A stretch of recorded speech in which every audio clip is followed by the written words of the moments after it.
Welcome, welcome, welcome.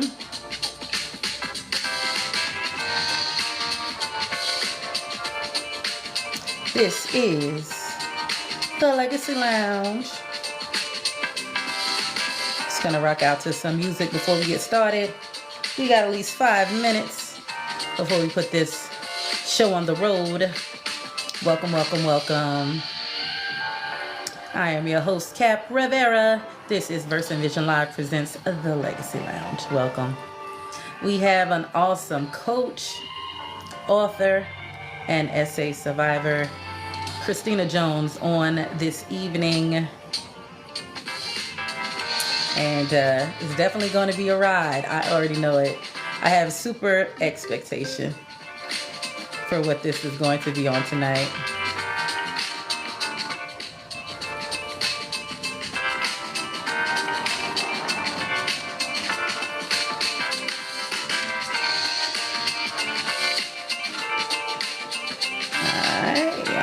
Logging into my other account just so I can make sure. Nisha in the building. Hey, thank you for the heart, me.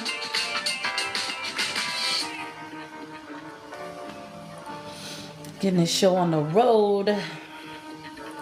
Welcome, welcome, welcome. You know it's always going to be about the business as well.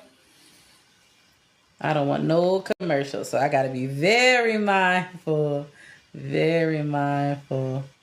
Let's see. Y'all, welcome, welcome, welcome to the Legacy Lounge. Make sure you are sharing this thing on out, because we want to make sure we have maximum viewership for this awesome interview. You know, you got to get into the mood of speaking things into existence, right? So this interview, I'm telling you right now, is going to be definitely different from any other interview I've probably done thus far. Whereas if you are new to the Legacy Lounge, welcome. It's going to be about business. It's going to be about people in the industry, whether that's music, acting, otherwise. Also business owners.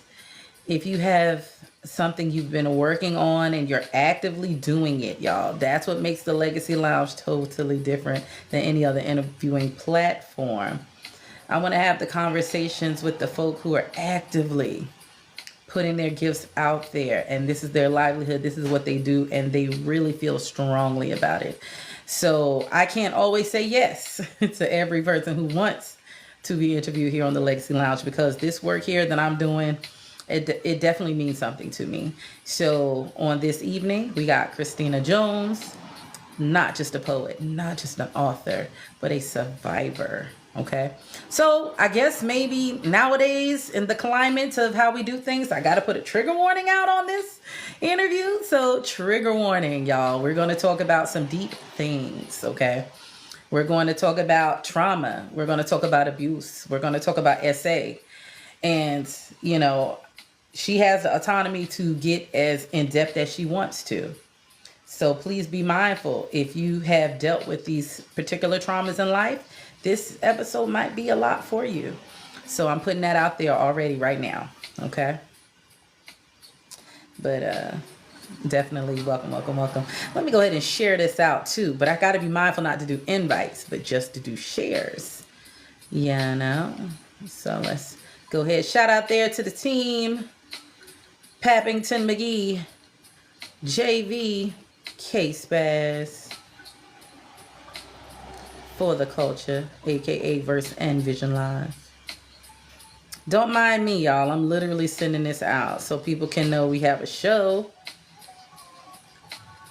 And, you know, we got commercials. You know that. You know that. Now, give me a moment, y'all, because I am sending this out. And if y'all want to ask questions, please know that there is a Q&A also.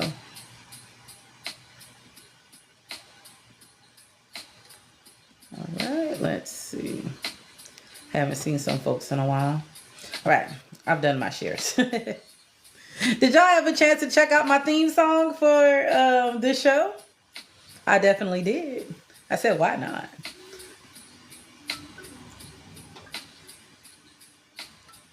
Yes. Okay, good, good, good, good, good, good, good, good. All right, so let me bring you up,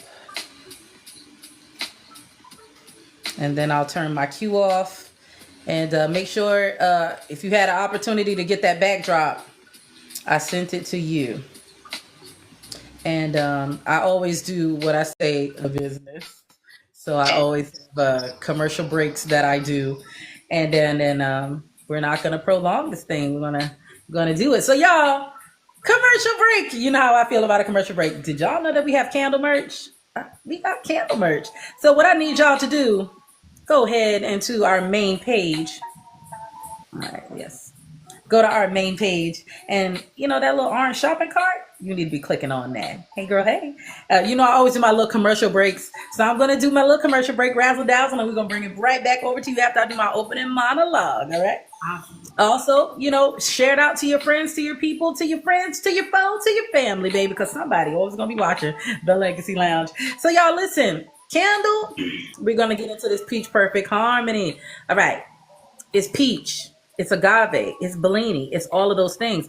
And we giving you a wax warmer to put it on there. So you don't have to worry about the fire. Don't worry about the fire. But you want this. And I'm going to have to close this up because, honey, the way my stomach is growling behind this, listen, if you want to diet or watching your waist, that might not be the one you want. Y'all, we also have deals going on in the TikTok shop. We also have Cocoa Melody. Y'all, I know we're getting out of the winter, but all of these blizzards that we keep having, go ahead and get you one of these. What is this? It ain't a chicken salad, but it's just as good, y'all. It is caramel, hot fudge, marshmallows, chocolate chips. You want this. All right, this is Cocoa Melody. Y'all, I only just pulled random ones, okay?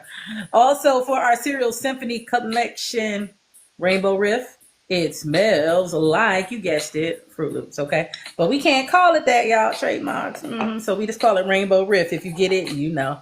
And if you didn't get the connection, all of our candles have musical themes. I don't know if y'all got that. And lastly, Apple Jacks on wax. Ooh, little Fruit Loop. It smells delicious. But y'all, I haven't eaten today, so let me go ahead and close that up. Thank y'all so very much for joining. Again, let's go ahead and send out more of these. Y'all give me a moment while I send this right on back out. Let me put that right in the video movie night, because why not? That's where most other people put their stuff. We're going to put it in there too. I really want people to understand what we got going on tonight. It's greatness before you, baby. We're going to speak it. Again, I'm super excited for this interview with Kristina Jones. All right, let's see. Who else need to be in here? Everybody. Let's see. All right. Shout out there to the mods, Loda Goddess, Nisha, and Shakia. Hey, thank you so very much. All right. So we did the business. Now let's get into the opening monologue. All right. Take my instrumental back to the first one. After the opening monologue, I am going to play a little bit of the intro. It's only 30 seconds, then we're going to get right into it. All right. Welcome, welcome, welcome to everybody watching in real time, and for the folks who will be watching the replay, don't forget to go to the YT. You just have to go to our link tree and you're going to know how to get there, okay? Because all of the interviews are uploaded, and this is interview number 6. Again, y'all, I'm going to put a trigger warning on it because nowadays you got to do that stuff. We're talking about life trauma, huh? If you are sensitive, this is still going to be for you. I'm sorry. Maybe it'll help you get through some stuff, but you want to be here for this. So, the Legacy Lounge. Welcome to the Legacy Lounge, a space created for real conversation, real stories, and real connection. This isn't your typical run-of-the-mill interview. You won't hear recycled questions or surface-level conversations here. Every episode is a curated experience, intentionally designed around the person sitting right there in that seat. That means the questions are thoughtful, they're personal, they're layered, and they're meant to spark reflection, not just responses. The Legacy Lounge is about legacy, purpose, growth, healing, and evolution. The journeys that shape who we are and the stories that deserve to be told with care and respect. This is a moment, one that cannot be duplicated, because every guest, every story, and every conversation is uniquely their own. So tonight, we're not just talking to Kristina Jones over here. We're unpacking, we're reflecting, we're honoring the journey. So welcome, welcome one and all to the Legacy Lounge. And y'all look, I took the time to make myself a little intro. So let me put a little dip on my chip right now. And let me turn the volume all the way up so y'all can get my little intro, and I feel good about it. No request stuff. No, y'all, just to know, this show right here is the Legacy Lounge.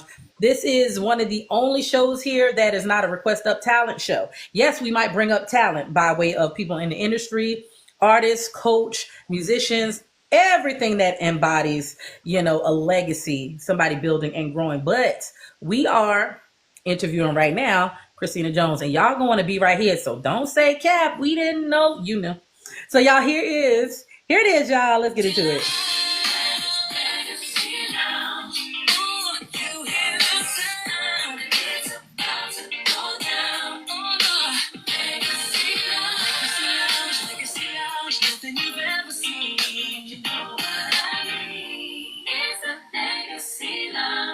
I love it so much, I gotta do it again. I'm sorry. Legacy Lounge. Hey.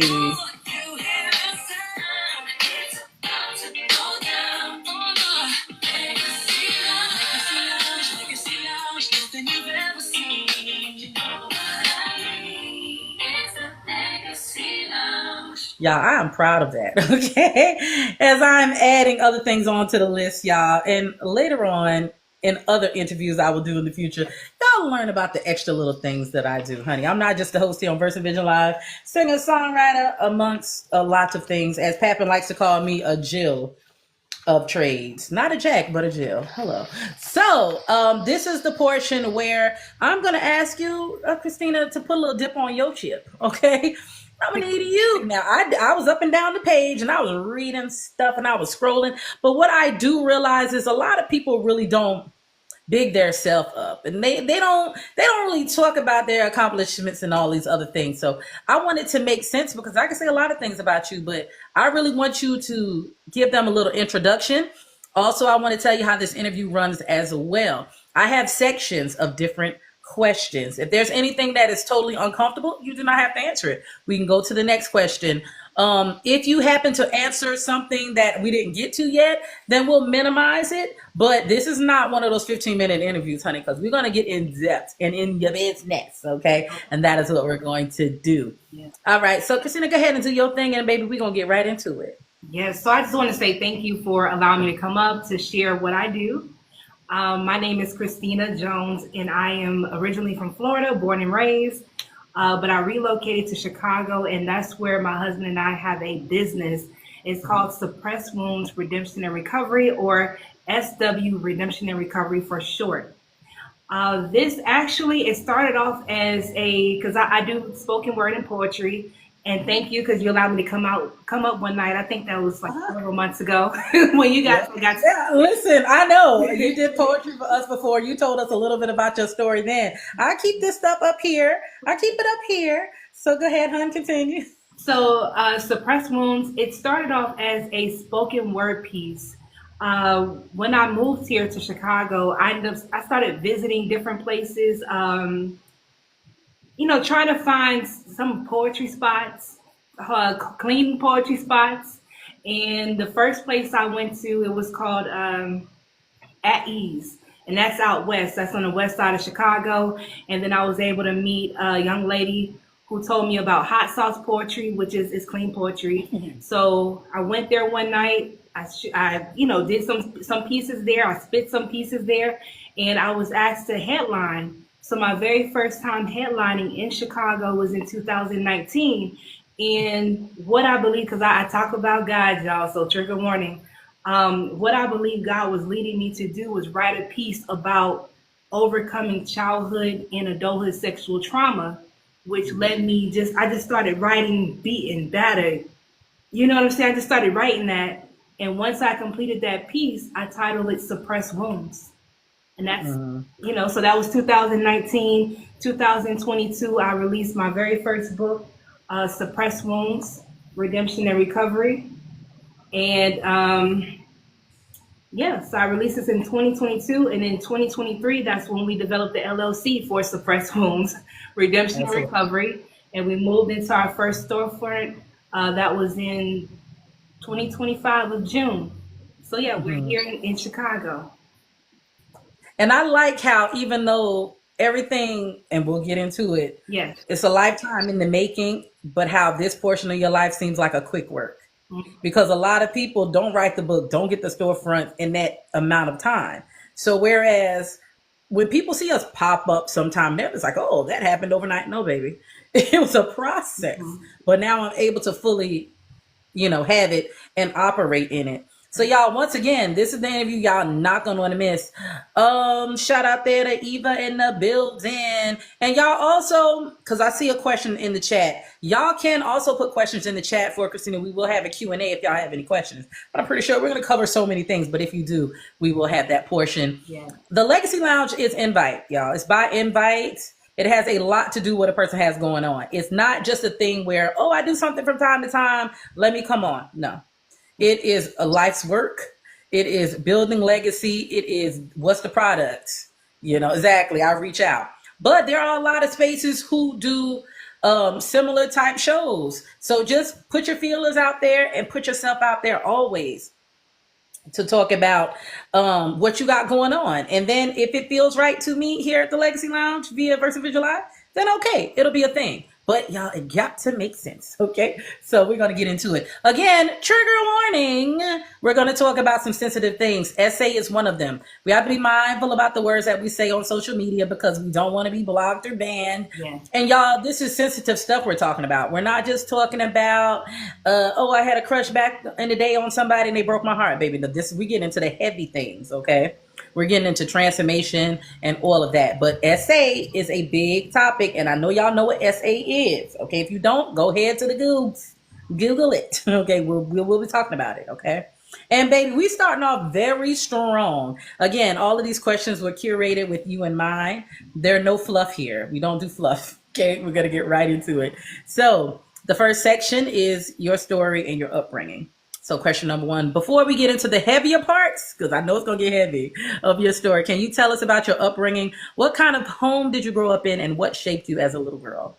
Okay. I'm going to be transitioning of taking my glasses off and putting them back on. So when I take them off, I can't see the questions. So I need you to help me out with that. It's fine. I don't have them up on the screen. I'm just saying them to you. So if it's any part that you go into depth and you forgot, we'll just redirect it right back to what it is. So okay. First question is what type of home did you grow up in and what shaped you as a little girl? Yes. So my mother and my father, they were teenage parents when they had me. My mom, she ended up becoming a single mom after my dad, how can I say it? My father became addicted to the D word. When I was about 3.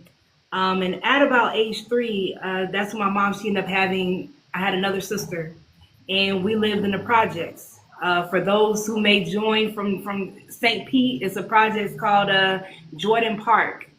Jordan Park is, it was very, very rough back then. A lot of pew, pew, pew, pew. I have to spin on my words. But my mother, she did the best that she could to raise me and my sister. I want to say probably at about age 7, my mom and my stepdad got married. So we ended up moving into a house. So I came from a 2-parent household. And and I excelled in school. I played basketball. My parents were very involved. They were even, they would come to the parent-teacher conferences. My dad, my stepfather, he was my basketball coach. I played AAU basketball. I volunteered a lot. So, because as we go in further into my story, is that I just want people to know that it doesn't matter. You can come from a 2-parent household and there still be some jacked up stuff that can happen to you. And yet you can still redeem and recover from those things. So, so that was my childhood. And I'm having, I'm the oldest of. You went on mute.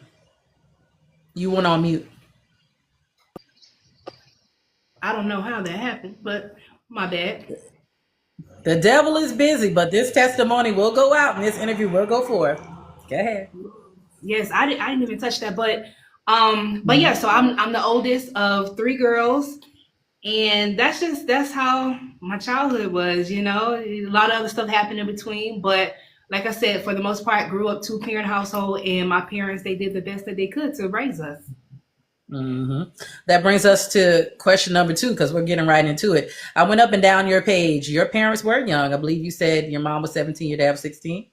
Yes. And honey, what do we know at that age about love, let alone being parents? So just in that time period of where you were born, and we're all mostly millennials around here. So it's just like a lot of the time we don't even understand that our parents are growing up with us. My mother Yes. was older. She was 33 when she had me, but here, such is life, But to think that y'all are just that, little bit of time, y'all grew up together. She's learning, growing, he's learning and growing, and you're still playing with Barbie dolls for the most part. Now you have a real Barbie doll, really, by way of having a child. So, mistakes will be made. And even I hope in your journey, forgiveness is there, but we'll talk about that as well because, honey, they can only do what they know.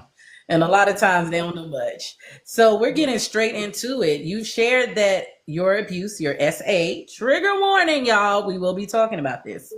Started at 3 years old. Yes. And it involved multiple people. Yes. When you reflect on that little girl at 3, what stands out to you the most about her?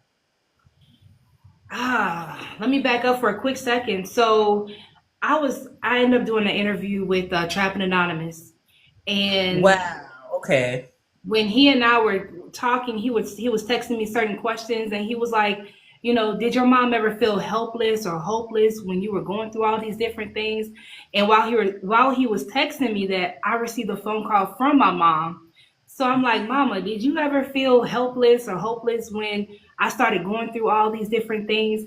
And she said, yeah, I did. I did feel helpless and hopeless. Helpless and hopeless when the doctor told me, when I went in for an examination at age 4, when the doctor told me that um, you had been a man inserted himself in you years prior to her thinking the time that I was, if that makes sense. I'm trying to keep it, you know. So I was like, what? I didn't know that. I didn't know that. So what I did was I said, let me pull some police records. I'm gonna pull some police records, just try to see exactly what happened during that time. And when I pull those police records, I'm reading the police records span from 1993 until about 2005. So there are a lot of police records in between that time. But looking at that and reading that, when I think about my 3-year-old self and my 4-year-old self, because it was 2 different police reports at that time, I was so resilient. I was so resilient. The words that I used, and even the HRS, back in the day, they used to call it HRS, but now it's called DCF. Yeah, DSS where I was living. Yep. Mm-hmm. Okay. So DCFS and the detective, they're asking me all these questions, and they're like, and they put in the police report, she's very advanced for her age and knowledge, but that's because I had been exposed to so much when I was so young. And while reading those police reports, I was able to see a statement from my paternal grandmother who stated that she noticed that something was wrong with my girly parts as a 4 or 5-month-old baby. So I'm like trying to prepare for Trapping Anonymous, and I'm like, okay, this is different. This is different. So I would say with my 3-year-old self just being resilient, my 4-year-old self being resilient. Yeah, I mean, how far you want me to go? Honey, we can go in as in depth as you want to because the next question is: even at that age, did you have language for what was happening to you? Yes, so that I definitely want to talk about that. I am so grateful for my mother because she didn't just say, "Oh, that's your pocketbook" or anything like that. That's your private. And even though as a trauma informed care professional, I like to teach parents or to tell parents you use the regular term, because if Sarah get touched in her pocketbook and she say, "Mommy, he touched me in my pocketbook," or she told the teacher in my pocketbook, be like, what are you talking about? You know what I'm saying? But my mom, let me know, what's good touch and bad touch. And one of the questions the detective asked me, they wanted to make sure I knew exactly what it was that I was reporting to them. So they would say, okay, well, what's this? I say, that's the nose. What's this? That's the eyes. What's this? What's that? And I said, I think I called it your private part or something like that. And they said, well, what would be considered a bad touch? I said, when people touch you between your legs. And that's what I don't remember what happened to me as a baby, but I remember before even reading the police reports, me telling my mom that this particular person, I don't feel comfortable saying who at this point. You don't have to. Okay. Because that, yes, but I thank you, Cap. But I told my mother that this person touched me between my legs. I remember every time I would go to the bathroom, and this is when I was 3. Every time I would go to the bathroom, it would burn so bad. And then shortly after he did that to me, my mom caught her boyfriend between my legs. And he lied, just like the other person lied, said it never happened. And with the very first person, this was someone very close to me on my father's side of the family. I'll say that much. And my mom kept me away from that individual for several years. And then that person had asked to come back into my life, probably when I was about maybe 12 or 13. And when they did, my mom was like, well, you remember, you told me what this person did to you. And I was like, well, Mama, maybe it was someone else. It was dark. All because I desire to have a relationship with this individual. And that's not a creepy type of relationship, but if people understood the dynamics of the relationship that I'm talking about, I know that there's some other women or other people who can relate, especially with a lot of the women that I've worked with through Broken Girl Whole Woman. It's just like they did, but yeah, that's another story. But yeah, so when my mom caught the guy between my legs, immediately we got up. Again, we were living in the projects at this time. This was a male friend of hers, and we had just happened to all come back home, and we were all laying in the bed together. I know people say, well, your mama shouldn't have da da da da. It happened. And when my mom seen what he was doing, I remember my mom jumping up. She kept a KNIFE, but a real big one that the Jamaicans like. She kept that underneath the bed. So she was able to she grabbed that and she went to try to, she wasn't able to hit him. But I do remember him jumping up, running out our door, and then running out the front door. And then we left. We didn't have a house phone at that time. We didn't even have a cell phone. Back in the day, yeah, mama don't play. Yeah. Back in the day, cell phones wasn't big then, so we didn't have that. So my mom got me and my sister up, went to the nearest payphone, contacted the authorities from there. And it just seems like when you've been touched, I call it by the spirit of perversion or even SA'd, it's almost like you have this, you get this sign on your head that says, touch me. Do this to me, because that's what it felt like. But yeah, you can go. I'm sorry. What you just said makes so much sense, but it takes a certain type of knowledge to even understand that, because that would sound crazy to people who don't get it. It's the same thing with, addictions, how you can find people who are into the things that you're into because doors have been opened. And right. Even if you don't mean for those things, that's why, you find yourself entangled with certain people that you have nothing else in common with but that particular thing. And yes, anybody who's looking, that familiar spirit will know, how to target you. And that is a fact. And I will also say that, with you being in Florida, in the South, and, not to take away from any other state, things are very hush hush to a degree because, how big family is and people don't want your business to be out. What happens here stays here. And, there's, and a particular person could be the one bankrolling. So hey, just don't go around him. We know he nasty, but yeah, Yeah. he might be paying a bill, or so on and so forth. Or some people, set their kids up for those type of, lifestyles because that's all they've known. So even with your mother protecting you and your grandmother realizing that there was something off at a very young age with you, in your bodily parts that should not have been messed with in no way, shape, or form, was there Right. anybody else who made you feel safe? You said that made me feel safe. Safe. Hold on. Say it one more time. I think you kind of. Is there anybody else within your childhood that made you feel safe? Because when I was perusing your page, you said, the person who was supposed to, be my safety was the one that was hurting me. Right. So, you know. I think I would probably just go back to my mom because my mother, she made me feel safe because she always believed me. I don't know why her boyfriend took a liking to me. I don't know why the other person took that type of liking to me.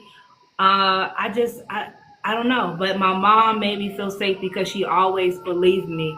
Hold on one second. Hmm. Hmm. That's all right, honey. Listen, I get it. I get it. I can even piggyback off of what you're saying. It was to steal your destiny. That's what it was. It was to steal your destiny, to shut you up so Yeah. you wouldn't become the woman that you are today in order to touch lives. Because I say all the time, the stuff that we go through don't be for us. Be for Mm-mm, other people. mm-mm. It don't be for us at all. So It really, yeah. it really- but she really made me feel safe. And the way that she found, because even though I told her about the guy, the man when I was 3, the very first person, my mom, per the police notes, even though I told my mom and she had believed me and stuff, but this person continued to deny it, deflect it, and was saying, "Oh, is your mom other boyfriends and all this and that? Is this person, that person, whatever." But it was at age 4 when my mom started taking me to therapy, and she got me into therapy, and that's very very important. And then even for like Christians, like Jesus, I'm covered by the blood, but Jesus and therapy go good together, you know. But even though she, I told her what I told her at age 3. But then after that, she took me to therapy because I told her that I was having dreams. And sometimes things can happen to us that's so traumatic that it begins to manifest in our dreams. So when I told her about my dreams, she took me to therapy.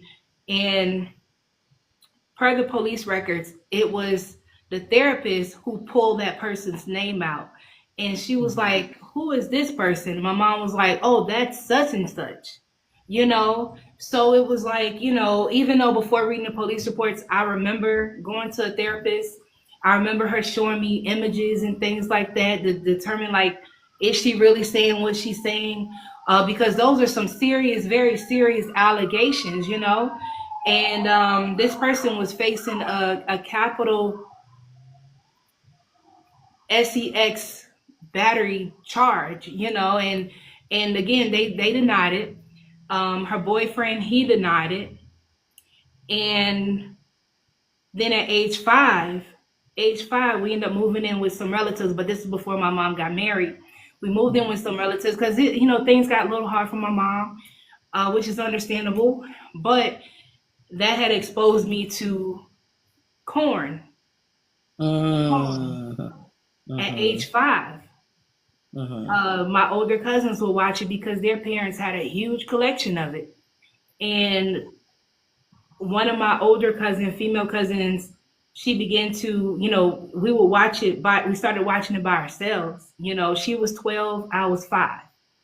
And then Mm-hmm. she would even force me to watch it. She would literally hold my head and force me to watch it. I'm almost 40 and there's still some images that I can't get out of my head. So that's why we Mm-hmm. have to be very intentional about, who we allow around our children, what our children are watching and all this stuff, because it stays there. Mm-hmm. So then it moved from the screen to her doing those things on me and making me do things on her. So Mm-hmm. it's like, okay, this is different.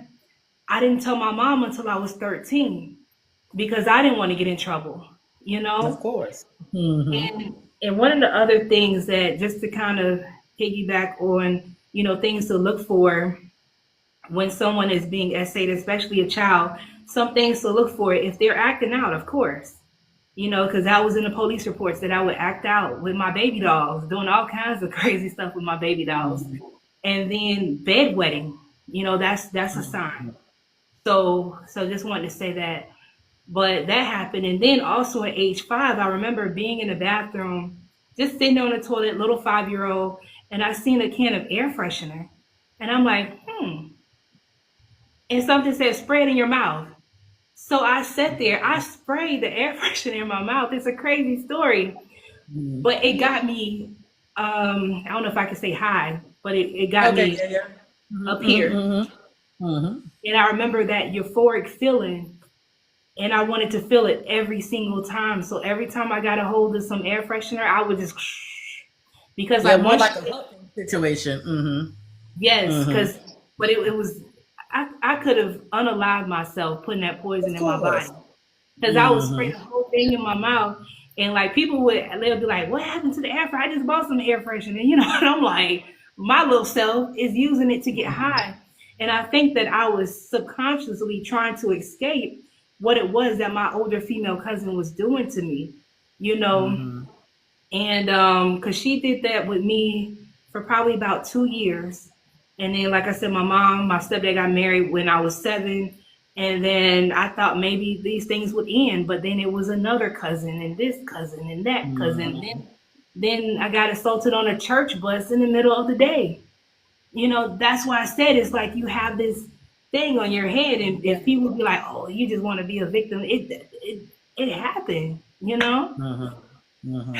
And a lot of things that you've already expressed, I have in different parts of the interview. So we're going to go back and reflect on some of the stuff you said as well. But okay, even the stuff that you're saying, it's like making my wheels turn, because it's making me think of some of my own upbringing. And for a lot of people who don't know, I mean, I'm pretty much a little gypsy. I've lived a lot of places, but I did spend a good portion of my life in South Carolina. So you have certain people in the family, and you just are told don't be around them, but you don't know the reason why, because there's a little bit of naive in you. You want to think that people are good, and even finding words for things. I'm big and grown and don't even use correct words for things, just because of that shame factor of it. I'd be quick to call something a biscuit or a cupcake really quick, and it's funny, but when you think about it, it's like, why do I do that as a grown person? Like, why can't I call a thing a thing? So like, I'm thinking about my own trauma while I'm listening to you, and I'm reflecting at the same time. And it is awesome because of, how you can get freed up from stuff as you're listening to somebody else, because then you're forced to address some of the things that maybe you haven't thought about in a long time. And the thing I can tell you about corn is you don't get to pick what spirits come in when that door is open. You don't get to pick. And that's why a lot of times we're affected by stuff. We don't know where that thing came from. Oh, but if you thought about it, well, this happened and that and that. And now look at life. And everything was set against you from in the womb, really, because of how powerful of a woman you would become, because that's how God wanted you to be. So there's a whole lot still in your future that you haven't even tapped into yet, but because you said yes. Oh, yes. That brings us to question number 6. What made you decide to write your book? Was it for healing, for helping others, or something else entirely? It was, I was sitting at home. I was sitting at home because I was watching a documentary, and I think that was with, what was her name? Miss Chalet, who was married to Dr. Dre.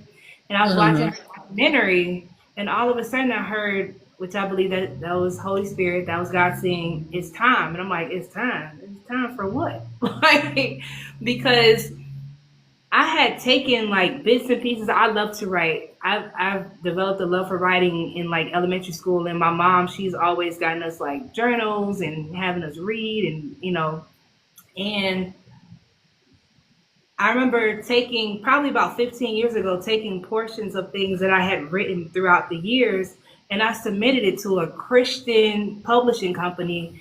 And the person told me, she was like, no, this is too personal. And I'm like, we share our testimony, we share our story to help free other people. But, and that had really discouraged me. So it's time was, go ahead and write about it, tell your story, and I'm glad I did, because there are a lot of people very, very close to me who came to me and was like, well, this happened to me and this happened to me, and I'm like, whoa, I didn't know, I didn't know, Mm-hmm. and it, and it's it led me to write a whole bunch of other books, or at least workbooks. I have a lot of workbooks, um, to try to help people overcome their essay. Mm-hmm. So the writing process for you emotionally, um, did it reopen wounds for you, or did it bring closure? A I mixture think of both. right. Oh, go ahead. I'm sorry. No, it's like, or a mixture of both. I think it was a mixture of both, but I think the first time I really allowed my 3-year-old self to start crying was in 2019 when I wrote "Suppressed Wounds," the actual poetry piece that I do, the spoken word piece too, and it just it felt really good to cry for her. And then after reading the police reports, I cried some more. I cried until I couldn't breathe. And that's why I tell my story. And I'm telling my story for her because she wasn't believed. She wasn't believed by the state attorney. And a lot of times people say, well, why ain't call the police? Why y'all ain't, sometimes they throw those cases out. Like I said, my police records, there's like over 100 pages of different documents from, the guy I lost my virginity to when I was 13. And then, the 20 plus guys I would have sex with a night. You know, all those cases were thrown out. Mhm. Mm. Was there a chapter or moment in the book that especially was difficult to put on paper? The probably the very first chapter, when I talk about family secrets, Mhm. and because I haven't stated the very first person publicly, I just put them down as an unknown person. You know, that was hard. It was really hard. And then going into detail about the things that my female cousin would make me Mhm. do and force me to do. But she's the only person out of all the different men and stuff like that, and even other female cousins, she's the only person who came to me and she apologized to me. She asked me to forgive her. I think she apologized to me like maybe 3 or 4 times. And the very first time she did, because like I said, I love to write, and I remember writing this piece in high school. I was 16. It was titled "Encouragement to All Young Women Trying to Find Themselves." And my cousin, she read that. And one particular night, I was getting off from work, and she came to pick me up, but she never picked me up from work. And she Mhm. was like, "Listen, I read that piece." And she started crying. I started crying, and she was like, "I'm so sorry." And I was like, "Girl, I love you. It's okay. We were both kids." And then I found out that when she was 5, Mhm. her mother's boyfriend forced her to perform certain things on Mhm. him. Mhm. So it's a nasty little cycle. But like I said, I appreciate her. I respect her so much for her being the only one to come to me to apologize. The Mhm. the very first person, he apologized in a roundabout way, um, but not directly admitting to what he did. He just was like, it was something you told your mom, all that I did something. I said, well, maybe it was someone else. It was dark, because I wanted to focus on our building our relationship. That was at age from, because I said that to him also at age 12 or 13 when he re-entered my life. And I said it again to him at age 18. And I said, maybe it was, but like, bro, you knew that this police report existed. I didn't know that a Mhm. police report existed. I didn't know. But that's a whole nother story. My mom was like, if you want to write a book about that, do what you got to do to get your healing. Mhm. So yeah, I hope I answered your question. And did what do you hope readers walk away with after reading your story? that they can recover from anything because, I was getting up here, high up there, for probably about I want to say 6 years, six Wow. years. My mother, she caught me in my stepdad's car, and she walked up to me, and I remember her smelling my breath, and she was like, are you eating air freshener? And I couldn't move. I couldn't move. I think I remember foaming out the mouth. I couldn't move. Like that stuff could have unalived me. Mm-hmm. And so what my mom did, she ended up going back in the house. She grabbed her belt. She came back outside. She pulled me out the car and she whooped my butt on the Wore you sidewalk. out. Wore you out, honey. She's gonna whoop that high off of you. So man, listen, I was really suffering with addiction for Mm. 6 years. And like I said, I just want people to know that they can be redeemed and they can recover from anything. And what has helped me is accountability. Mm-hmm. Having accountability partners, having people in my life that I can be honest and authentic with, and who would hold me accountable. Because after all that SA and stuff like that, it led me to living promiscuously. I don't know if I just made that word up. That's all right, honey. We know what you mean. Uh, at age 14, I was like, I'm gonna go find me a boyfriend, and Mm-hmm. started being active with a big time drug dealers. And Mm-hmm. um, it was like I went from one addiction to another addiction. But again, having people in my life, and again, letting people know, because they're like, you had two parents, you had this, you had this, it can still happen. But again, Mm-hmm. you can recover. You can recover, and you don't have to look like what you've been through. So, That's a like, fact. yeah. So, go ahead. I'm sorry. Have you ever thought about turning your life story into a film or a documentary? I have. I have. There was an event not too far from where our building is located, and I met some film directors there.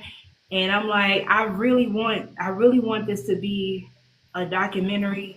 That like, that would be like my dream goal, to have this as a documentary to share with, at the schools and things and such. Mm-hmm. Um, because even when you think, oh, I'm sending my child to school, they doing whatever, like stuff will still find you. It's gonna find That's you a whether fact. good or bad. That is a And fact.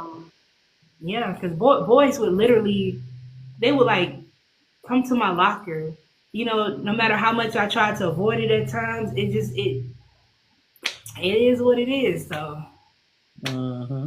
yeah. So we're in section 3. We're talking about belief, blame, and silence. Okay. So you said, because I was all on your page, you said that the most powerful words somebody can say to a survivor are, I believe you. Why are those Yes. words so life changing? Because we already, well, I know for me, and I know for some survivors, is that we already carry so much shame and so much guilt. Because sometimes the guilt could be, well, did I enjoy it? Especially if you are a child. And then the other part is the shame of, like, of it happening, especially if it's someone of the same gender as you. Um, and the other part is like, you told, but then there were other people that didn't believe you. So then you're like, well, maybe it wasn't really that serious, or and then we begin to downplay that. But when someone says, I believe you, it gives us a sense of empowerment. Like, you know what? Thank you for believing me. And there are people who make up stuff. There are people, but and that makes it hard for us. So I think that's another reason why that's empowering to hear, because you do have people that tell lies or whatever, but then you have those of us who actually really been through these things, and we just want somebody to believe us. And it helps us to take off that, start to undress a little bit of the shame, the guilt, the defeat, because about 3.5 years ago, I had contemplated on taking my own life, because the Mm-hmm. thoughts, the triggers, and things became so overwhelming. Healing is a journey. It's a journey. And the beautiful thing about the journey is that, you know what, maybe in this part of this road that I'm going down right now, I'm gathering some things that I need, you know. So then when I get to this road and I face something that's similar, I can take those things that I learned on my way to help me get through it. And that's what it's about. I don't even know if I answered your question. I'm sorry. I get excited. It's not so much about it's what needs to be said. You know, we're gonna get to it in a roundabout way because you're answering several questions, as you go. So I'm just bouncing around, on my list of questionings for you. But again, I hope that anybody who's watching this definitely is just delving deep into maybe things that you went through personally. A lot of people will take things to the grave and will never tell, will never heal, but act out every day or be super protective and nobody knows why. It's like, let that child know why you act the way you do, or let whatever, let them know. But, the secrets, it's the secrets that are eating people up. And it's amazing you said even a couple of years ago, you contemplated those thoughts, but not to say you didn't have those at a younger age, but it's like now when more of your brain is formed and we're pretty much developing at like 25. So it's like now Right. now after everything you've been through, no, that's how you knew that there was something more for you to do, and the adversary was trying extra hard at that point in your life, but he don't get no victory. So for a long time, did you blame yourself for what happens? I started kind of when I started reading the police reports, which was between October and November. Some parts I'm like, well, maybe I shouldn't have did. No. And sometimes we will get to that point as survivors. We'll say survivors. We get to that point where we start like to second guess ourselves and say, well, maybe if I didn't do this or didn't do that. No, what they did to you, they shouldn't have done that. And I don't care if you could have went in there, but you could have went in there with no clothes on. No is no. No is no. But then if you're a child, you're vulnerable. There's nothing that you could have done, so you can't blame yourself for that. You can't. Not at all. Not at all. And the people who are doing the abusing are going to make sure that they put that on you. But there's nothing a child should ever be able to do to entice a grown person, regardless of what it is. I don't care if they're scantily clad or butterball naked. I wouldn't care. What is it about you that's broken that makes you attracted to that? It's the innocence of it. I get it. It's the demon within you that dwells that wants that energy. I understand. I understand. And, and not to take away their blame because you allowed that to, inhabit you and work through you with your inhibitions just being all over the place and not caring or saying, oh, maybe they're young and they'll forget about it. And because a lot of times they say that, or it wasn't what it was, or this is how we show love. There's a lot of kids that have been silenced that are adults now and just block that part out. And they know that that's where they're the most fragile and they will not heal from it because it's going to open up a lot of things inside of them. And some folks will not be strong enough to withstand and they will be up out of here, if you know what I mean. Yeah. So a lot of people just choose not to. And if that's what they need to sustain, then everybody's journey is different. So what would you say to somebody watching right now, reading your book or your movie in the very near future, who is still carrying that blame and silence? What would you say to them? I would say to them is a quote that I wrote in my book. There is no safety in forced secrecy. If you feel forced to keep a secret or whatever it is, there's no safety in that.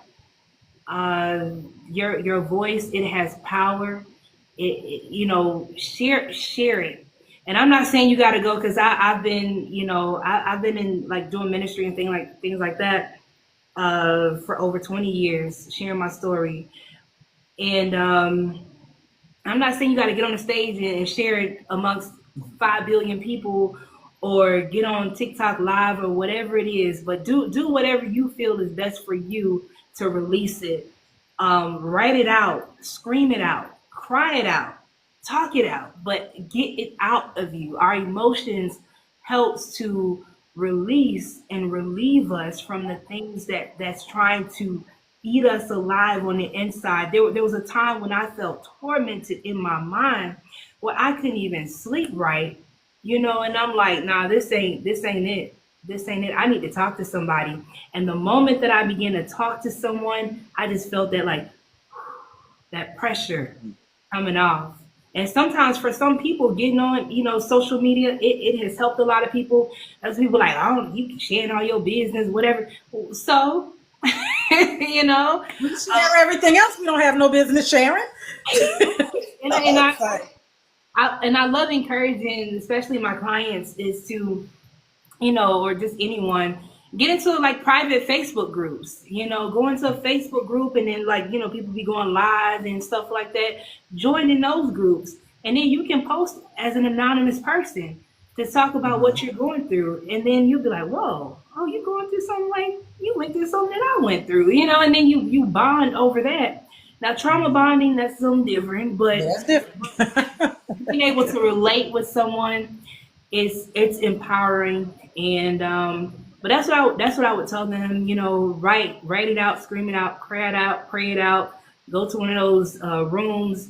I seen there was an activity where you take a plate and you write on the plate all these things that you've been dealing with, that you've been struggling with, that you've been holding on to. You write it on this ceramic plate, and you can take the plate and just throw it on the ground. But be careful.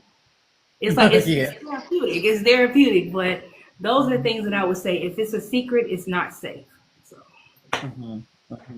So that wraps up section 3. We're in section 4, and now we're going to get into more meat of it because we'll be talking about promiscuity, self-worth, and womanhood.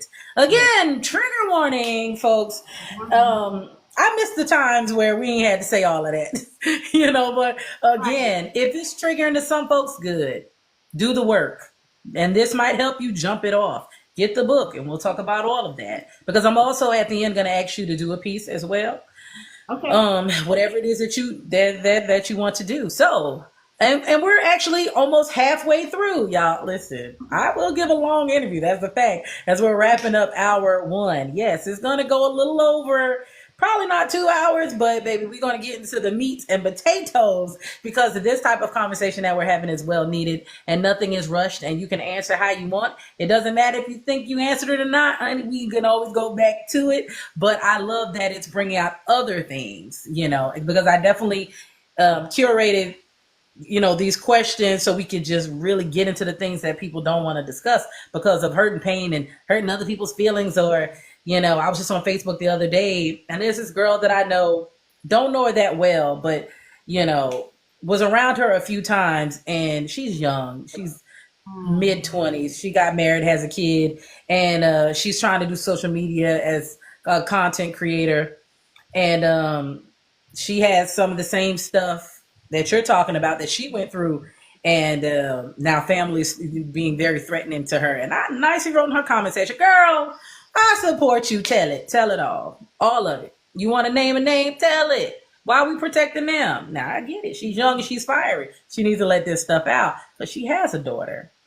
And I don't know her trauma at all. I was only around this girl briefly. She was probably 13 or 14 at the time. So we're talking over 10 years a difference. But whatever it is, get it out to heal, to be the best mother and wife you can be. So your marriage is not destroyed and your relationship with your daughter isn't too much in the worst way.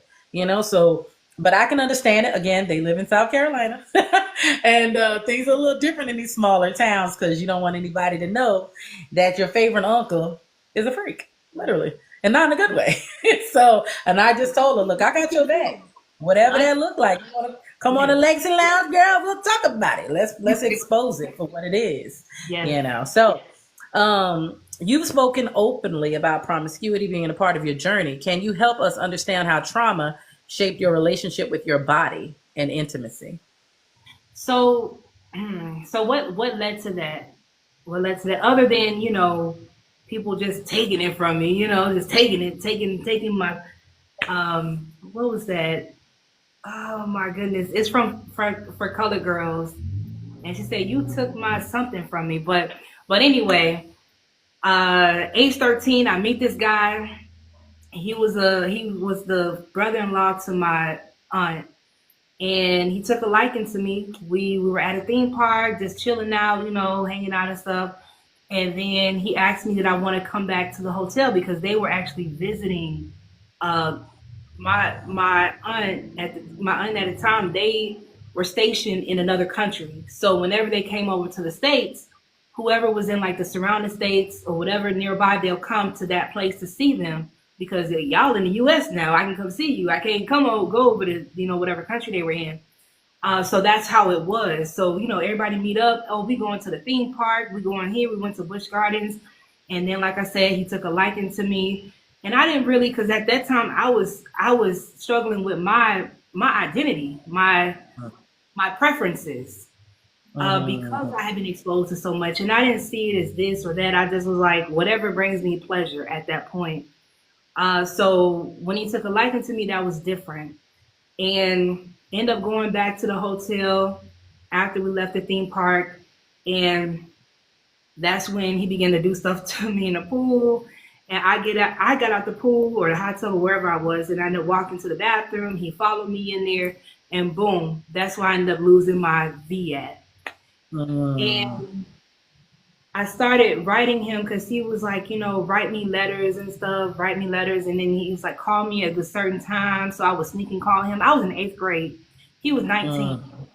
So I felt like, this older guy, he really liking me and stuff. So of course I was sneaking on the phone. And again, back in the day, we didn't have cell phones.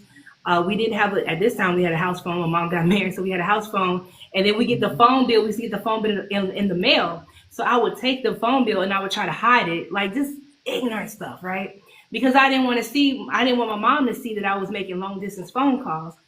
I know that bill was high. Yeah. So I'm like, I'm sorry to go, all the way around, but I wanted to paint the picture, so a 13-year-old girl going through this with this guy, we talking on the phone, he telling me all these things he want to do to me. And then, me writing letters in response to that. So I was volunteering. at a local hospital at this time, and as a student ambassador, because I was trying to get into the medical magnet program at the high school I was going to, or getting ready to go into. And that was one of the things I had to do was volunteer at a hospital or medical field. So with me volunteering, I had access to the mailroom, and I could just freely write letters and send my letters off that way. But this particular evening, I must have forgot to send the letter off. My mom, old school mama, ended up seeing my purse, going into my purse, going through my purse. Because it's like when you live in the house, so that's not everything in that house belongs to them. It don't belong to us. So my mom went through the purse. She found this letter addressed to him. And then she like, hold on. She opened the letter. She seen some stuff in there. It's like, did y'all have? And I'm like, yeah, we did. So I didn't realize, because the trauma was so deep with this situation, it kind of blocked out of my mind. It's called repressed trauma. It was blocked out of my mind that I had actually lost my V to him. Because as I'm reading, it was even blocked out of my mind that my parents had pressed charges. So I didn't even know a police report existed for that. So I'm reading through the police report, and I'm looking at all the stuff that I said and how I was crying. I'm like, I don't want him to get in trouble, blah, blah, blah. But anyway, when my parents found the letter, of course, they called the police. They contacted him. He said nothing ever happened. But me and him, we ended up talking a couple years ago, and he said that his father told him to lie because I was underage. He was out of high school. He was considered grown. So when he said that nothing ever happened to us, that broke my heart. So I felt like I had a little heartbreak. So I said, I'm going to get my lick back. So when I turned 14, which is a couple months later, because this happened like around May, when I was still in 8th grade. But by the time I got into the 9th grade, I'm an August baby. I turned 14. I said, I'm going to go find me a boyfriend. So I went, found the most tightest, sluttiest outfit that I could find, waited for my stepfather to go to work because he worked at night, 7p to 7a. And my mama, she went to bed like clockwork, 9 o'clock every night. So I'm like, I'm going to sneak out the house and go find me a boyfriend. Went out that first night, ran into some guys, ended up sleeping with 5 guys that night. And then when I got back home that particular night, it was from like 11 p.m. until about 5 o'clock in the morning because I had to get back in, get ready for school. I didn't even sleep. And it became an adrenaline rush because I felt like all these other people, they took it from me. I felt empowered. I felt like I was taking my power back because here it is. I'm able to have sex. Even though I was 14, that rationale in my 14-year-old mind was a 14-year-old mind. And I'm like, who needs one boyfriend? I can have many boyfriends. So, and while all this is happening, Cap, my parents put me in the abstinence program. When they found out that I had lost my V at 13, they got me into the abstinence program. My mother did a pregnancy test on me to make sure I wasn't pregnant, and then she put me on birth control. Like, she was proactive, and I'm grateful for that. Yeah, so, very, very. Because that was a question, because I did an interview with Unfiltered Stories as well, and a lot of people had a lot of crazy stuff in the comments. They're like, well, why she never get pregnant? I was on birth control. So it went from 2 guys a night, 5 guys a night, to 20 guys a night, and I was just out there having fun. But the very first man I actually gave myself to was my husband. And there are a lot of things I didn't even know about my body. I feel like if I would have known that do that and that do that, I probably would have still been out there walking the streets. But I'm trying to keep it clean. But just girl, I don't even know if I answered your question. Again, it brings us to the next question. At what point did you realize promiscuity was not empowerment, but something deeper? Something deeper. So a year later, age 15, I'm sick because it got to a point where, again, like 20 guys a night, random guys, and then I felt like I need to get a fix. I went from one addiction to another addiction. And age 15, I was sitting in my room, the same room where, because let me back up a little bit. While I was out there walking the streets, one night I almost got RAPED by this homeless guy. He reeked of alcohol, and because it's like, well, why you ain't just sleep with him? It's just I was scared. I didn't want to, he was trying to get it while we were in the middle of the road. And it was like 2 o'clock in the morning, little cars driving by, not too many. I remember one car drove up and I'm tapping on the window and I'm like, hey, on a windshield, and I said, please help me. I'm screaming, help me, But anyway, he kept going. Somebody finally said, hey man, leave that girl alone, leave that girl alone. So that night it scared me. It scared me to the point where I say, I don't want to go back outside anymore. I don't want to walk the streets anymore. I tried to stop on my own. I want to say about maybe a week and a half to 2 weeks later, I'm laying in my bed and I hear a knock on the window. And I'm like, who knocking on the window? Look out the window, and it's like the original guys that I was with, because it was like a main crew that I was, so there was about maybe 10 to 15 guys outside my bedroom window wanting to come in. And I'm like, nah, you can't come, because, I was bold enough to sneak out, but I wasn't bold enough to bring nobody in my parents' house. So yeah, it got to that point where, he was like, open the window. And then I'm like, let me just see what he wants, because if I get in trouble, I'm gonna get a beating. I was still getting beaten, So I pushed the window up a little bit and he was like, let me in. I'm like, no. So the guy, his name was Patrick, he started taking the screen out the window. He was able to bend it up and do whatever he needed to do to take it out. And all these were grown men. They all knew that I was 14 because I told them, all of them. So he got in, did it with him, then the other guy got in, and it became a cycle until my neighbor, which was my cousin, my stepfather's cousin, ended up telling him like, hey, what the word in the street was. My dad, he seen the condoms, outside my bedroom window, but he never put it together. He just like thinking it was just the kids in the neighborhood doing stuff. But then once his cousin told him like, hey, this is what's going on with your daughter, he began to look at the screen and was like, the screen is bent up. So he started paying attention to it. So one night they set me up. So I'm just kind of laying in the bed waiting for the regular guys to come back. But then I noticed that the kitchen light was on, and they called me. My mom and dad called me in the kitchen like that. I guess he pretended like he was going to work. So that's how they caught me. They ended up contacting the police, had to give a statement, went and got a RAPE kit done. It was so much male specimens inside of me. Like, girl, it was crazy. So, fast forward, because it got to a point like it was crazy. So, fast forward to age 15, I'm sitting in my room, and all of a sudden, I'm hearing this song playing in the background, and the lyrics of the song was like, "Lord, have your way." And all of a sudden, I became so overwhelmed with emotions, and I began to cry. And it was like at that moment, it's like I felt God for myself. Because I had grew up, I started going to church, I think, when I was like 8 or whatever, and got baptized and all this and stuff. But I was like, I ain't doing that God stuff until I turned like 90, maybe 95, But it was just like, it was an overwhelming feeling. And at that moment, I felt like I was breaking God's heart, and I didn't want to do that anymore. And I was just like crying and crying and crying. And that was when I was surrendering my life to the Lord, and I had abstained for a whole year. For a whole year, I go from this extreme lifestyle to a whole year no sex. I started talking to my peers at the church and just warning them, like, you don't want to go. It's dangerous out there, and God loves you. You don't have to do that to your body. The very first piece I wrote was called "Lord, Lord, I Need You," and I read that to them, and I'm like, don't do it. And then boom, a year later, that itch came back.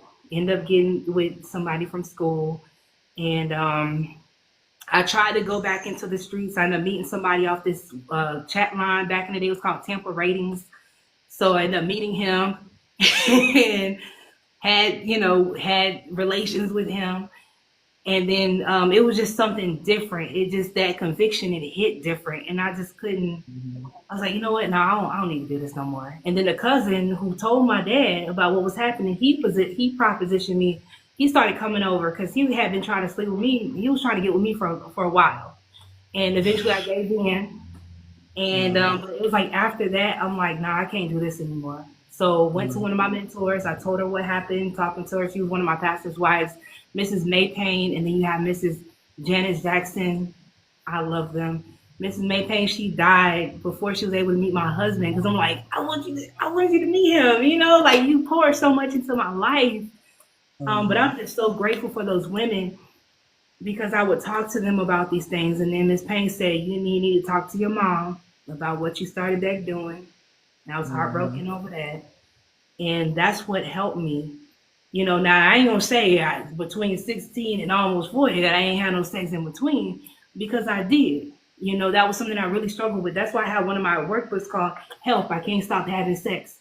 And it's a guide to overcoming hypersexuality. And I'm vulnerable in this workbook to let people know, like, this is a real thing that can come from your trauma response. You can say all day, like, oh, well, I'm just liberated. But when we get with people, we literally marry them in the spiritual realm. And I'm not even trying to be all extra holy, because Lord knows. But you create a blood covenant. There's a piercing that goes on that y'all become one. I had to spiritually, in my mind, divorce myself from all these other guys to prepare myself for my husband. And like I said, it's like he was the first man I gave myself to. It's only by God's grace that I don't have any children. I don't even know if I can have children because of so much sexual trauma. I don't know. But like, I desire children someday. And then I might be like your mom, an older mom, which is cool, But I don't have any STDs today, so I don't share my story to be like bragging, like, yeah, I got with all these, I share it to say, man, you can overcome anything, and God brought me through that. And I'm just grateful. But I feel like I'm rambling. No, again, the next question was, but you answered it. It was, how did your walk with God begin to shift that part of your life? You answered that. So then I just go to, what does self-worth look like for you today compared to how you viewed yourself in your teens and your early 20s? Self-worth, man. Accountability. I just keep going back to accountability. It's like, how much do you want? You love God. How much do you love yourself? Do you love yourself enough to be corrected? Do you love yourself enough to do the things that you need to do to, whether it's getting your healing. Even with me, girl, I'm an emotional eater. So I know I can't, sit and eat 15 cheeseburgers. You know what I'm saying? So it's like just accountability in that sense. Like I want to take care of my body. Like God has given me another chance. So let me do what I can. Every now and then I like to grub or whatever.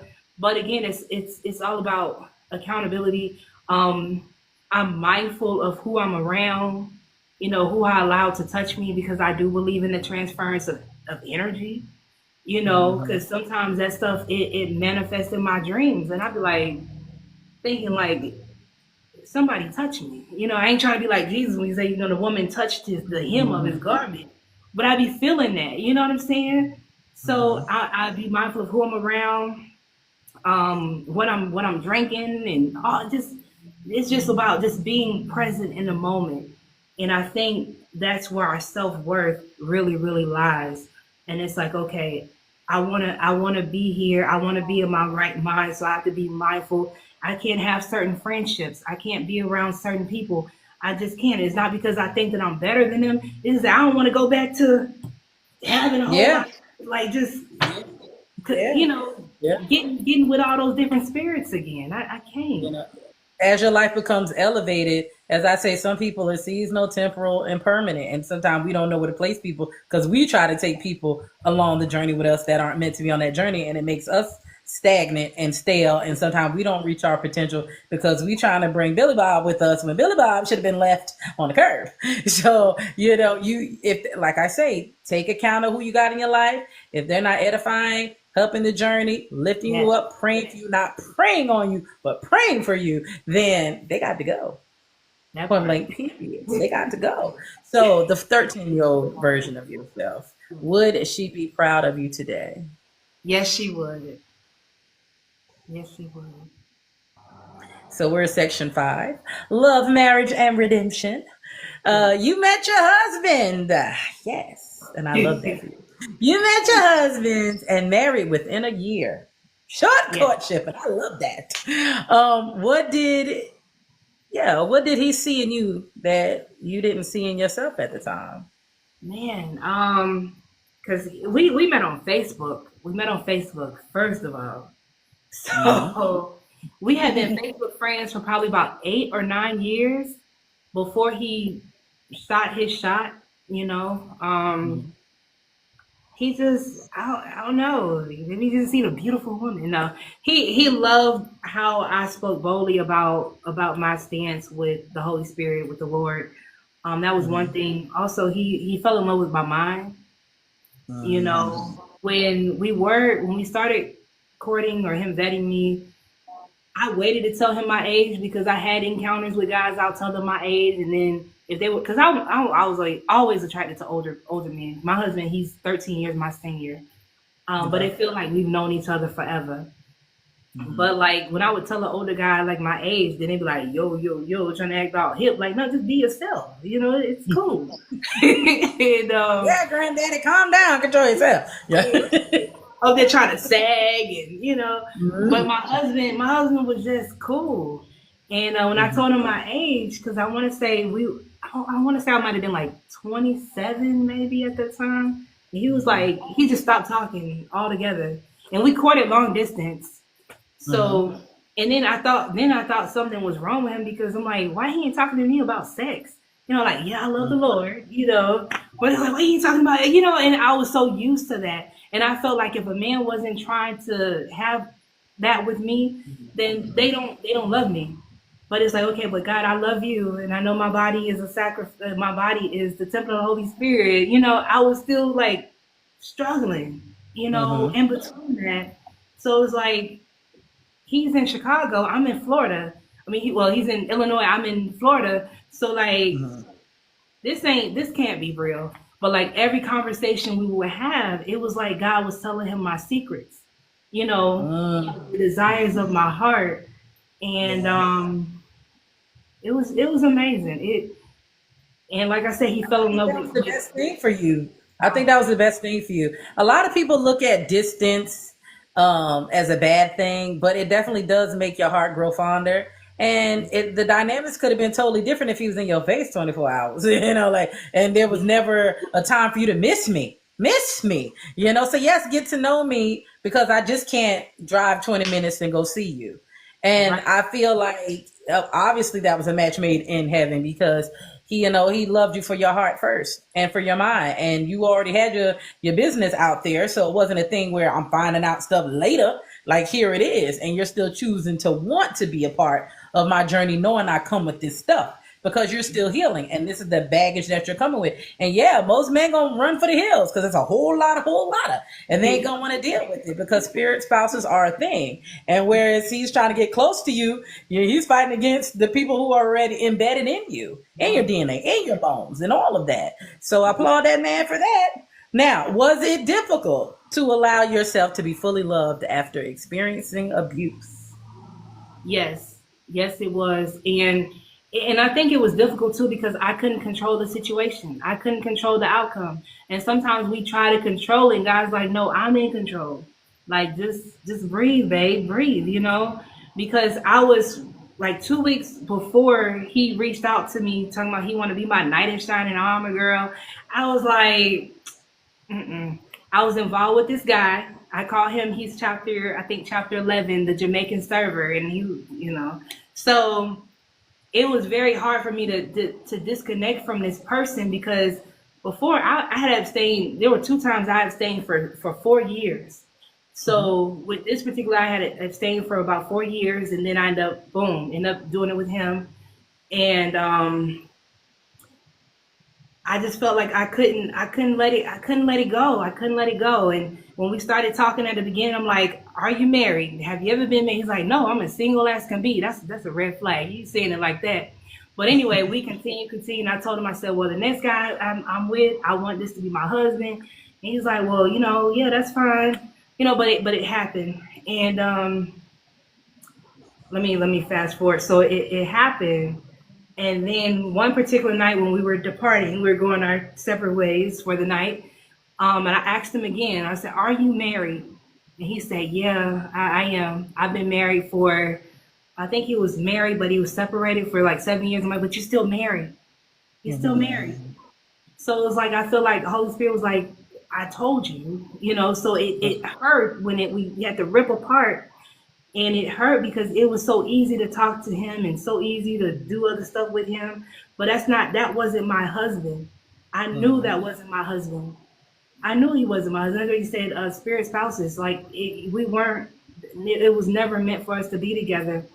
And 2 weeks had went by, and I remember getting out the shower one day, and I'm just standing there, and I just started crying. I said, "Lord, I need a husband because I want to please you. I want to please you." And here it is, Jamaican dude. He's still texting me, and I had to block him. So you got to block them people.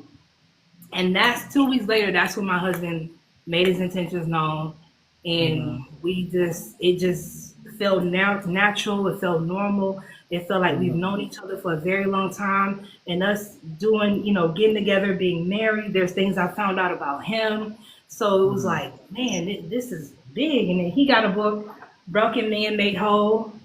So he talks about his journey through foster care and being abused, and it's beautiful. You're not going to find the perfect person that people like, "Oh, what you bring to the table, and I'm the table, and this the table." You come together. You have your baggage, they have their baggage, but it's worth it when you guys can pull that out together. Y'all unpack together, and that's what it did. And my husband said to me, he said, "I'm in love with your past, your present, and your future."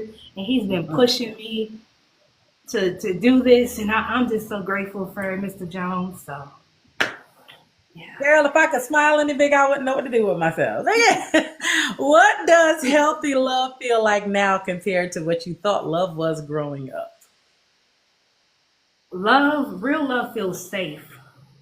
Mm-hmm. You feel validated. You feel all these things, like, because I feel like the men in my life didn't protect me. Like, my mama was the OG. You know what I'm saying? She was the one, jumping out of the car with the golf club, swinging them at guys. She was the one with the huge KNIFE swinging it. You know, But none of the guys I remember in my life, the men, I have a lot of uncles, I had two fathers, I had all those things. They never, I don't remember them doing anything of approaching these guys. But it could be something very simple, like here in Chicago, when my husband, he now my husband, the last 5 years, my husband has been sick, but he does his best to try to protect me, even before he became sick. Like he would go to war for me. And that makes me feel safe. That makes me feel loved and seen and validated. Do we have a perfect marriage where it's like every day is peaches and cream and all that? And no, but we've learned how to bring the peaches and the cream together. Absolutely. That's what it is. There's no perfect person, but we can be perfect for each other. And that's what it is. It's coming together, knowing that we all have our stuff. But if I could love you in spite of yourself with the love of Christ, because that's how it's done, not through me, because we have conditional love as much as we claim we don't. We do. We have conditional love, but when God is the one that's leading the forefront and he is truly the head over the relationship, everything else going to fall, where it does. And like I said, I can't smile no bigger for you because I love that. That's bringing us on to our next section, faith, forgiveness, and freedom. Does forgiveness mean forgetting? No. And my aunt is really cool you're saying this. My aunt is leading a group now called Choosing Forgiveness. And forgiveness doesn't always mean reconciliation, because it's like, okay, I can forgive you, but it doesn't mean that I have to come back into your life. Some situations you gotta reconcile and come back together. But some things you gotta protect yourself and protect your boundaries. Because if you don't, then it can happen again and again and again.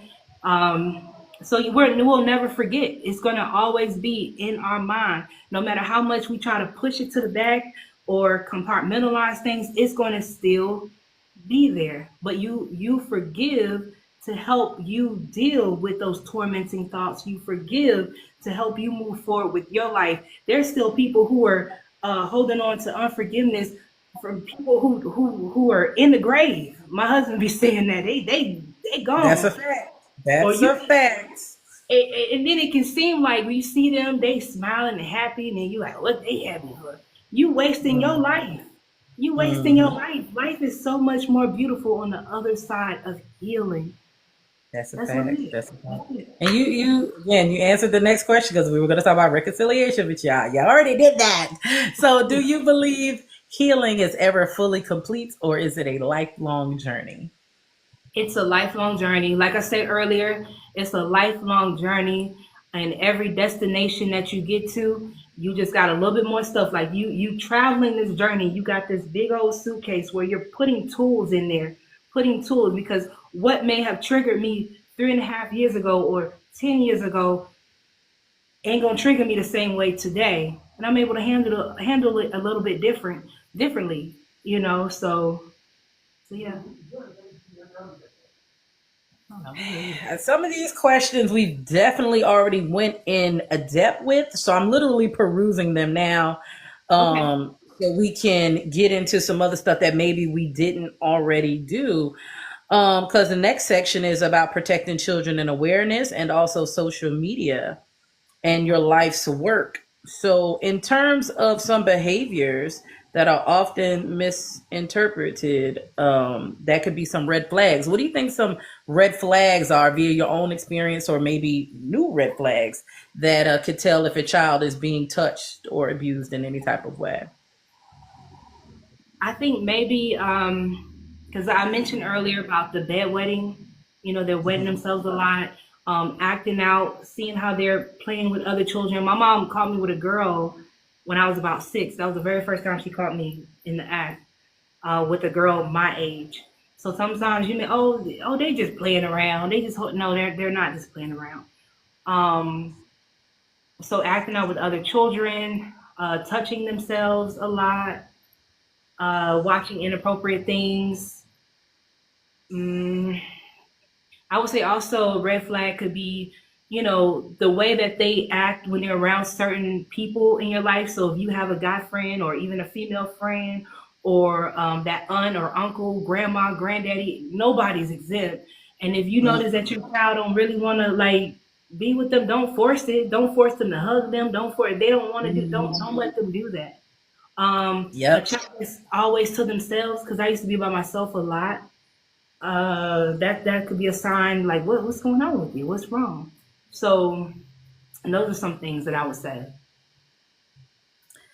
In terms of creating safe spaces, though, what can a mother, father, aunt, sister, brother, what can they really do? Because, to make it, more of a guarded place, because we grew up millennials. We grew up with not the internet, and then we had it, right? Yes. I had to laugh when you said the chat room. I know about calling them those numbers with the inbox, and you create the thing, you talking to people being grown, and to when instant messages was a thing, web TV, you remember that? Like, all of these message rooms, and it brought something to my remembrance when AOL and all of these other things started happening. Very much a teenager, and me and a friend of mine at the time just thought it was so funny to make these profiles and go online. And we had these personas, and it's a hoot, I tell you.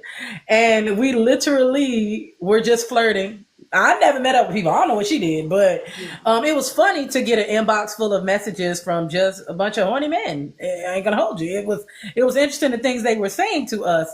And did we perpetuate it like we wanted that attention? We did. We did, because we were just being silly. We knew we would never meet these people. But looking back at it, that's dangerous.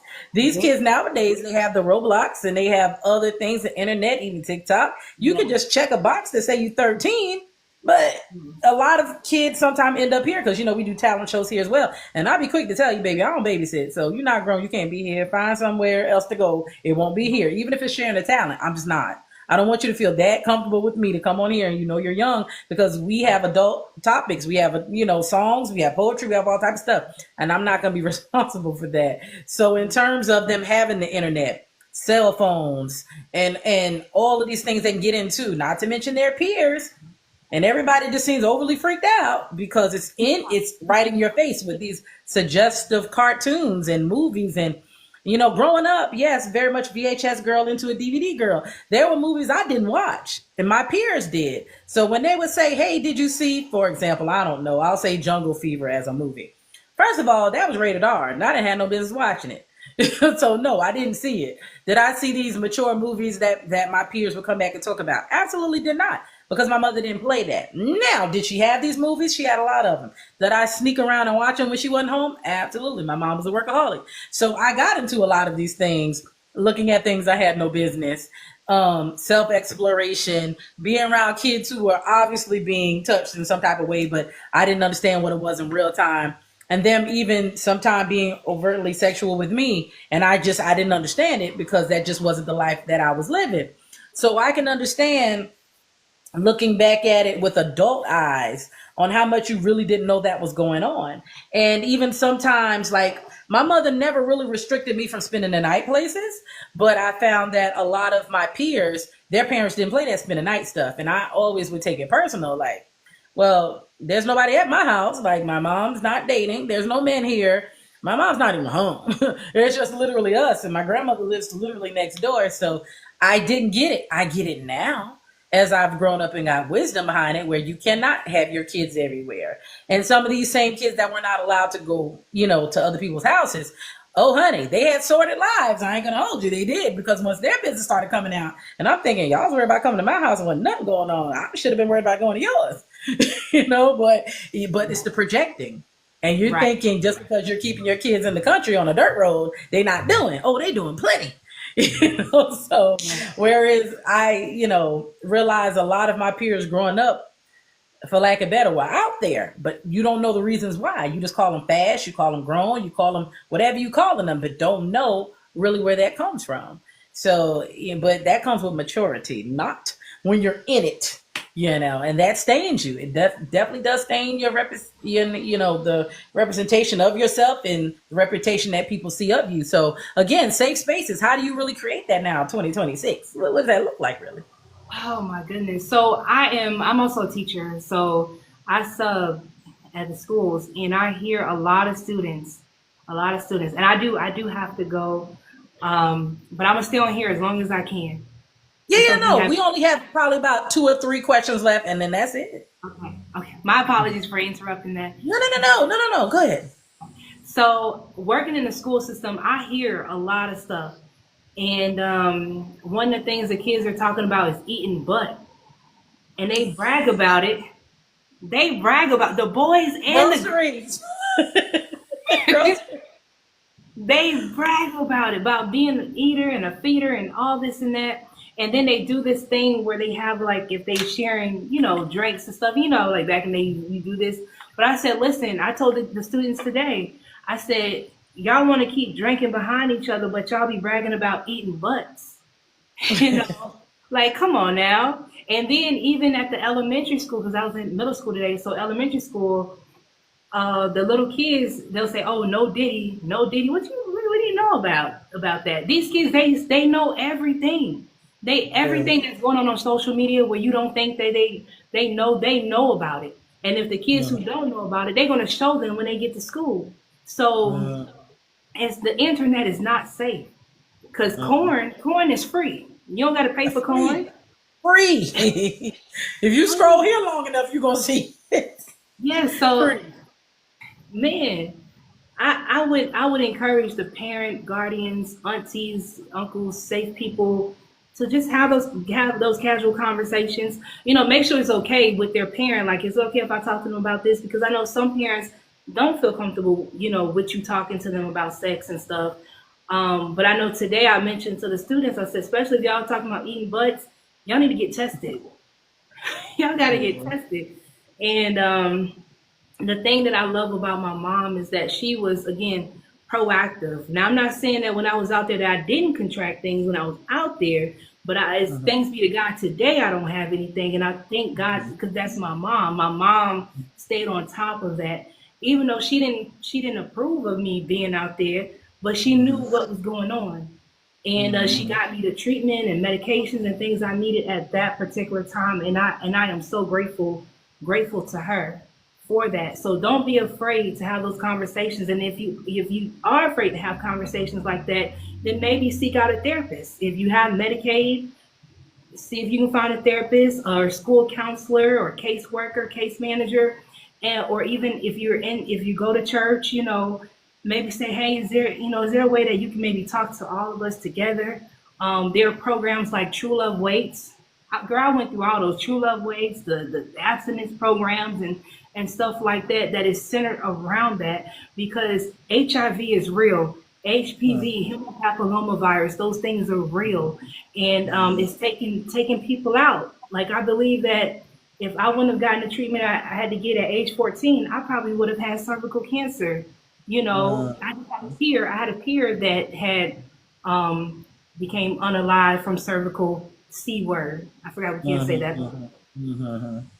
And it could be something as simple as touching. And they may not see that as, they may not even see them putting each other's parts in their mouth as having SEX. So it's like providing the right education, creating safe spaces around that, allowing them to speak. One of the things I respect about one of this person I know, she had something big at our church, and she came and had me speak like openly about everything, and they asked me all kinds of questions. They had a lot of questions about SEX, and these were babies. They were like probably between age maybe 10 to maybe 15, and they're curious. They're curious. They don't know what does squirting mean. What does all these things mean? They asking me these questions at the church. So if you ain't talking to them about it, somebody is talking to them about it. Okay, and doing it. Well, you know what?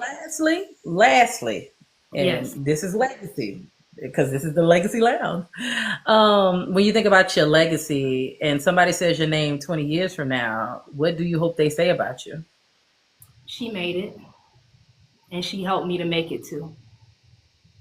Because I have women in my life, especially my mama, and other very, very, because it was a woman, Miss Janice Jackson. She's still in my life today because she was we had co-pastors. She was the other pastor's wife. At age 14, she sat me down in her husband's office and she said to me, you're gonna be talking to girls your age about this. And I'm like, I just want to hurry up and get out of this stupid meeting so I can go have sex. Like let's hurry up. because I want to go do what I want to go do. This is boring for me. And that's what I've been doing. I've been talking to girls who was 14, 13, 12, younger and older, and sharing my story and sharing my testimony with them, and to let them know, like, girl, it's not worth it. You're gonna learn some things along the way. But the main thing is, like, just knowing that you're worth so much more. You know, even the boys, they're worth so much more. That's what it is, your self-worth. You know, Yes. that's exactly what it is. I thank you for your time You're so and welcome. agreeing to be a part of the Legacy Lounge. Again, my schedule is all over the place, so it's like trying to make these interviews happen because I love to do this from home. I don't like to do it when I'm at work because I want to be fully present and give, my absolutely undivided attention to a person. You've definitely unlocked some memories for me today. And I hope that everybody who's going to watch in real time and on the playback, because it will be on YT after we're done with this, it'll take a little bit, but I'm going to upload it tonight. So people can always go back and, feel free to clip it, share it out, do whatever, because more people definitely need to listen to your testimony. And I know a lot of people are going to be freed up. It's going to hurt. Okay, because it's a process, but at this point, we can't afford to sit on secrets any longer. And I love that you are real and willing to put yourself out there, regardless of the scrutiny, hurt feelings, the family, not approving always, or whatever that looks like. It's just your strength, your courage, and how love found you, honey, because it did. And how you allowed yourself to say, yes, I'm willing to be loved because God didn't make no mistakes with me.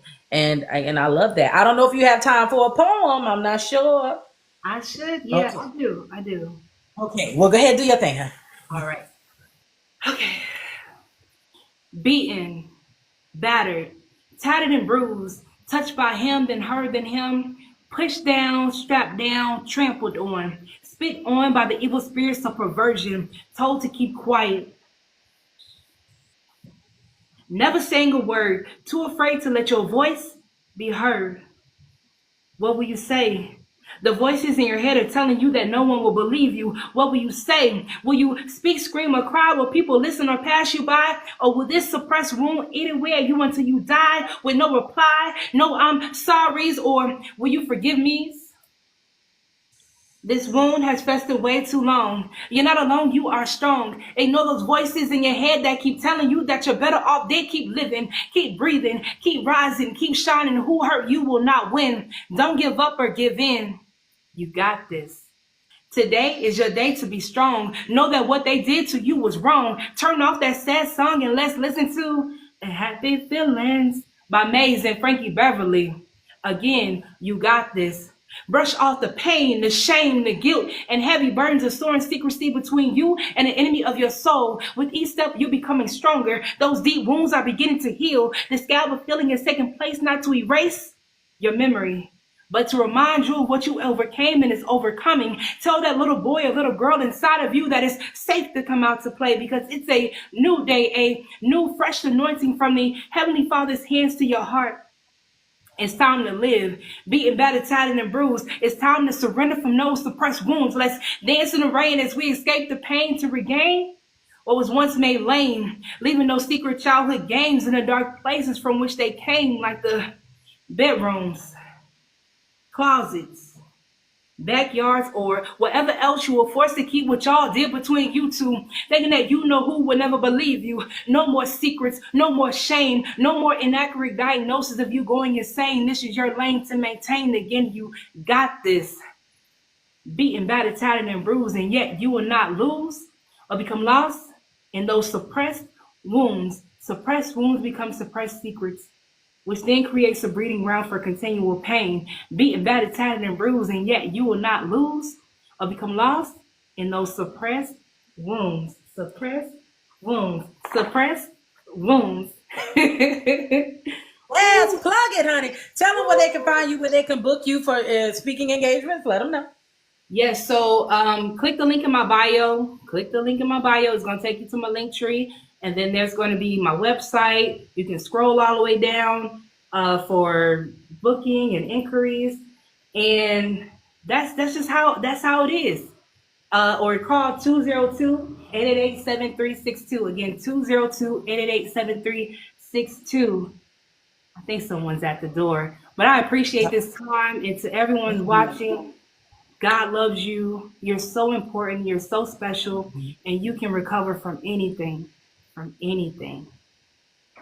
That is a fact. Thank you so very much. My prayers with you and everything you have going on. And again, there's so much greatness and love and light inside of you. I'm super waiting for that movie, honey, so I can walk that red carpet and say, y'all remember when she was yeah, all of that. I'm gonna touch and agree with you right here on that, because again, it is a story that needs to be told. And I pray that, divine relationships come into your life to put you in those places with the people who can make that happen for you, so you can go to schools, have a national tour, just like how we grew up with when people came to speak about stuff, that you could be that same person who does that. And everything that you didn't even think was possible, that it can be. Keep dreaming bigger and bigger, and God's going to be bigger than that. Keep him in the forefront. Again, blessings on you and your marriage continuously, and your husband's health. And again, thank you for deciding to be with us on the Legacy Lounge. I just got my monologue coming, but you can't drop. I got you. Take care of who at the door. Thank you so very much. Thank you so very much. Y'all, that is the Legacy Lounge on tonight. Thank y'all for all joining. Wow. Yeah, I got a lot to unpack with myself, and I hope that you all do the same thing. Again, I'm going to upload this to the tube. It's going to take a little bit because these episodes are over an hour, almost 2 hours long, but I promise you it will be there. This is episode number 6. That was just Kristina with a K. Kristina Jones. Again, get into it. Hopefully you did hit the plus button, but even if you didn't, you can find her because we did tag her. Also, y'all, I got to do my closing monologue. The Legacy Lounge. Welcome once again. Thank you so much for joining us, the Legacy Lounge, where conversation meets intention. This was more than an interview. It was a curated experience built around real people, real journeys, and real moments. Here, we don't talk about the same questions that you've heard 100 times. We ask the questions that matter, the ones that make you pause, reflect, and sometimes even rediscover yourself. Every episode is designed to be personal, meaningful, and one of a kind, because no two stories are ever the same. So whether you're here to be inspired, encouraged, or simply reminded that your story matters, you are always welcome to the Legacy Lounge. And guess what? We got another episode coming tomorrow, 5 o'clock. We have the incomparable singer, writer, actress, Rasha J. If you don't know her, you will get to know her tomorrow.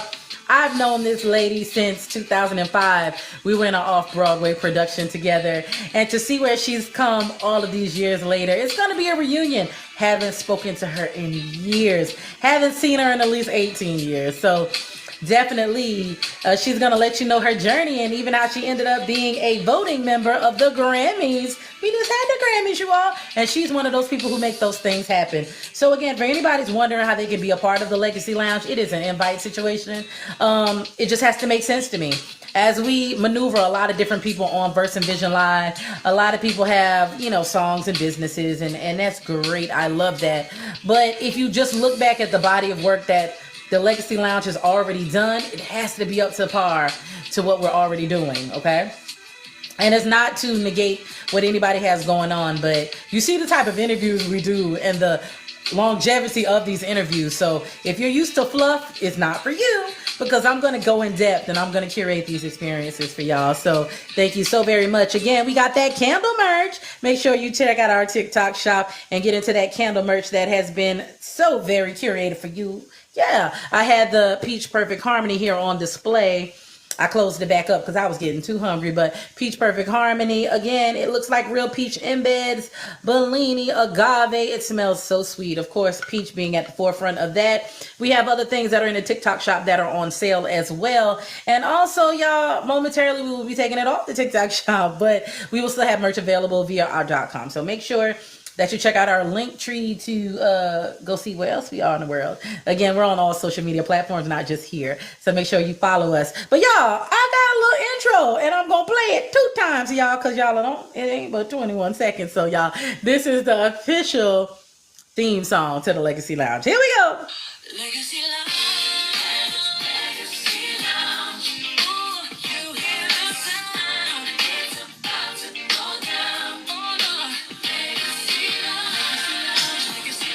Nothing you've ever seen. You know what I mean? It's the And one more time for the road. Thank y'all very much for joining us.